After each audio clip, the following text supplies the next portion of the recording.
Why couldn't the A in cat go on the roller coaster? It was too short. That was terrible.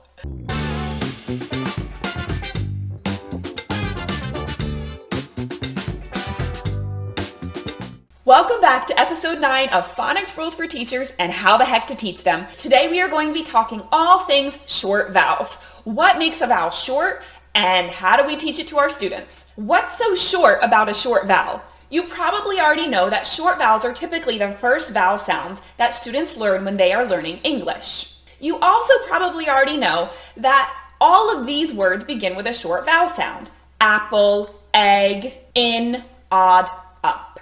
But you might not know that there actually is a reason that we call short vowel sounds short. Short vowel sounds are called short vowels because our mouth only makes one movement when we make a short vowel sound. We only open our mouth to make a short vowel sound. When we make a long vowel sound, our mouth makes two movements. It opens and it closes. This is very interesting because English words typically end with a closed mouth. Where do we find short vowels in words? As you might already know, if you watch my video on it, consonants are sounds that are produced when the mouth is blocked in some way.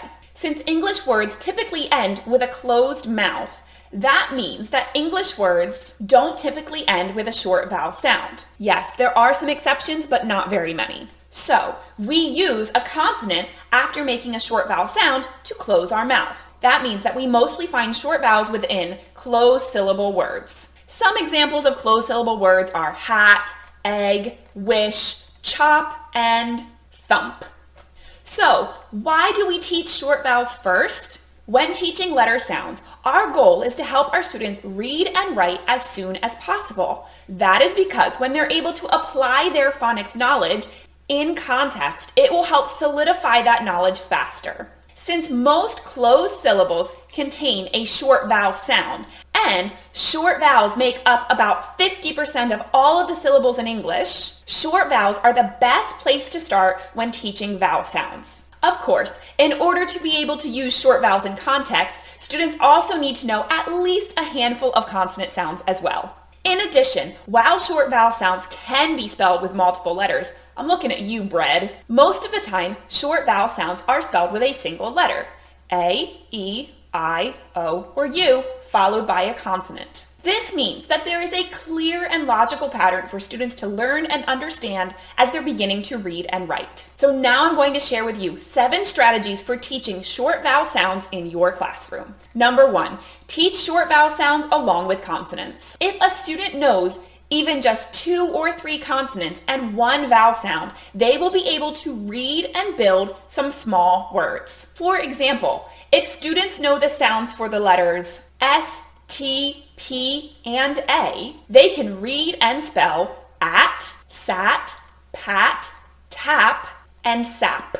Number 2, use prompts. When students are learning short vowel sounds, it's helpful to use either a keyword and or hand motions to help them understand the sound that that specific letter makes. While we of course want them to recall this information automatically eventually, while they're still in the process of learning, it can be incredibly helpful to have hand motions, a word prompt, or both to embed the new sound. Here are the prompts that I like to use for short vowel sounds, but there are many great options out there, or you could come up with your own. The key thing is to remember that they are clear, that they make sense, and they connect well with the sound that you're having your students make. For short A, I have my students put their arms up and say, ah, like they're scared. Short E, put your hand on your ear and say, eh, like you can't hear what someone is saying. Eh. Short I, wipe your hands off like there's something icky on them. Eh, eh. Short O, make a circle around your mouth and open your mouth wide like you're saying ah at the doctor.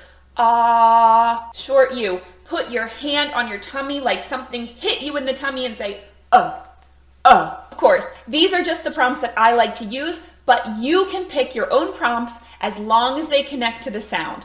Oftentimes, programs will have a keyword such as apple for short A, and so on. Number 3, Focus on mouth position and correct pronunciation. As students are learning the short vowel sounds, make sure you're focusing on how their mouth should be positioned. You can model this, and you can also have them look into mirrors while they are producing each sound to see what their mouth is doing. This is especially helpful for similar sounds such as short E and short I. It's also important to stop bad habits in their tracks, so focus on the pronunciation, and if students are off with their pronunciation, continue to have them practice and model it.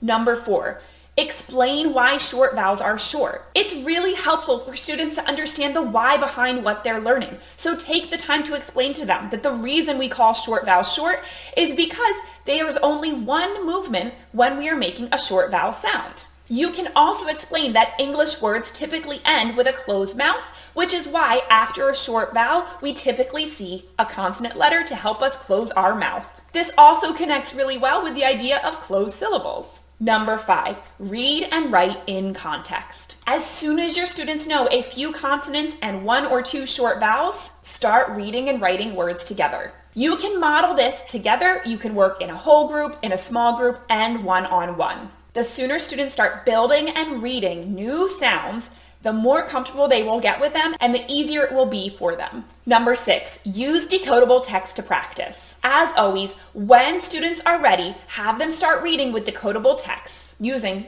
just short vowel sounds and the consonants that they have learned. Our goal with phonics instruction is to get kids reading and writing, so we can get them started as soon as they are ready. Once students know about 10 sounds, they should be able to read a very simple decodable text using those sounds, once they've practiced reading some individual words and building some individual words first. For example, if students only know the letters S, A, T, P, N, C, M, an appropriate decodable might look something like this. Pat, sat.